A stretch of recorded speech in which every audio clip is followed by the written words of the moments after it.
Leçon 8. Répondre aux besoins des gens, deuxième partie. Le deuxième domaine dans lequel les gens ont des besoins est au niveau des pensées. La Bible nous dit dans Proverbe 23, verset 7, « Ce que l'homme pense dans son cœur ou dans sa tête, tel il est. » La pensée est la racine de tous nos comportements et de toutes nos croyances. La plus grande prison qui menace l'humanité aujourd'hui est une prison mentale. Lorsque nous traitons des besoins mentaux, voici une liste des domaines que nous pouvons rencontrer. Des objections à l'Évangile. Quand quelqu'un est athée, c'est le résultat de sa façon de penser. 2 Corinthiens 4, verset 4 nous dit « Pour les incrédules dont le Dieu de ce siècle a aveuglé l'intelligence, afin qu'ils ne voient pas briller la splendeur de l'Évangile de la gloire de Christ, qui est l'image de Dieu. » Les gens ont tellement d'objections à l'Évangile. Il est de notre devoir de répondre à leurs questions afin de satisfaire leurs besoins de compréhension. Ils peuvent avoir des objections parce qu'ils sont d'une autre religion. Dans ce cas, prenez le temps de comprendre ce qu'ils croient. Une fois que vous avez leurs questions et leurs croyances, communiquez-les au Hub.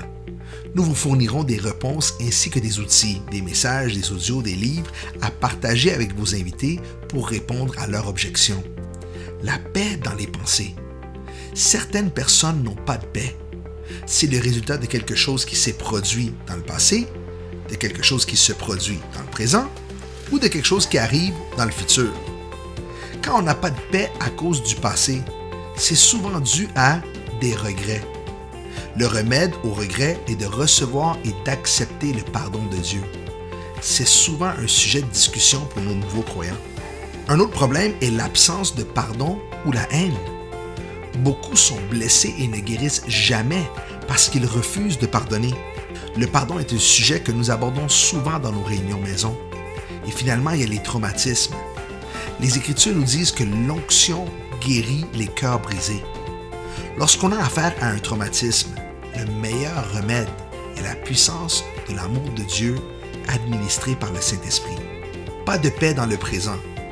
Dans ce cas, la meilleure façon d'apporter la paix est par l'entremise de conseils pastoraux.